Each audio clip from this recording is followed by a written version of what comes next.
Foul California Muslim woman goes to jail for good reason, comes out $85,000 richer days later. Only in the People's Republic of California, which hopefully will soon become its own nation so the rest of America can be saved, can a radical Muslim woman be awarded $85,000 in damages from the city of Long Beach, California, just because her 16th-century religious headscarf was forcibly removed by a police officer when she was arrested back in 2015. This award came after a Muslim, Kirsty Powell, filed a federal civil rights complaint after a 2015 arrest. She claimed in the suit that during the arrest her symbol of oppression was forcibly removed in view of other male officers and dozens of jail inmates. Oh, the travesty! Powell, who wears the hijab as part of her 16th-century religious beliefs, was forced to spend the night without the covering while in custody. She described the experience as deeply traumatizing. I wonder how traumatizing it was for the officers and other inmates to actually have to look at her uncovered mug. The New York Times reports. Wearing the hijab in solidarity perpetuates oppression. Saturday night at the Dar al-Nur Mosque in Manassas, Virginia, near Civil War battlefields, a girl of about 7 sat cross-legged in a dimly lit back corner of the prayer hall in the cramped Sisters section.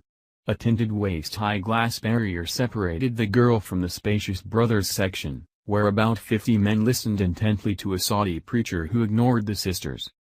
Well-intentioned women perpetuate the lethal global war of ideas, sexually objectifying women and absolving men of personal responsibility. The girl's hair was entirely covered by a scarf, per the mosque's guidelines for proper Islamic attire, including hijab for girls, while boys dress modestly.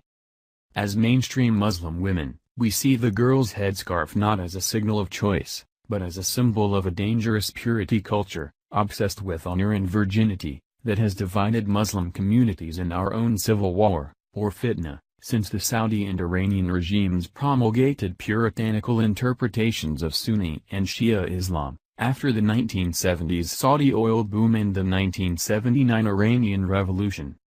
In the 8 times the word hijab, or a derivative, appears in the Quran, it means a barrier or curtain, with spiritual, not sartorial, meaning. Today, well-intentioned women are wearing headscarves in interfaith solidarity.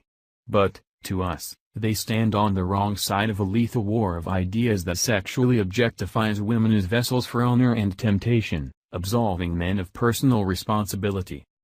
This purity culture covers, segregates, subordinates, silences, jails and kills women and girls around the world.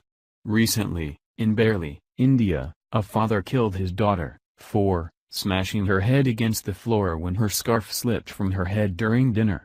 In Ontario, a few years ago, a man strangled his 16-year-old sister when she defied their father, including by refusing to cover her hair.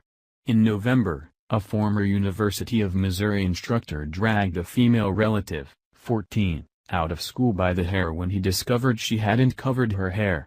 Today, in Iran, friends of the journalist Missy Alamjad dodge buttons as they shoot photos of themselves, hair bare, in a campaign Alamjad started, #MyStealthyFreedom, to protest Iran's mandatory headscarf law. Last month, after writing an essay arguing the headscarf isn't Islamically mandated, we received verbal abuse from American Muslim leaders and academics, calling us despicable, clinically delusional, Satan and Dajjal, the Muslim equivalent of Antichrist. But we believe women have a right to wear, or not wear, the headscarf. To that end, we heard from Muslims from Malaysia to Minnesota who told us again and again, "Thank you." As we navigate our lives, in the battlefields of our faith, we do so with the value we hope all will support, rejecting tyrannical purity cultures and stepping forth with dignity, with the wind in our hair. The Islamic appeasing Long Beach Police Department has since then amended its policy to accommodate religious head coverings for persons in custody. Long Beach joins neighboring jurisdictions of Orange and San Bernardino counties, which both adopted similar policies following lawsuits brought on by those pushing to enact Sharia law in the United States. Why the double standard? I love to wear baseball caps, in fact, I wear one almost every day. If I were to ever get arrested, the cap is put into a belongings bag where it is retrieved when I post bail or I am released.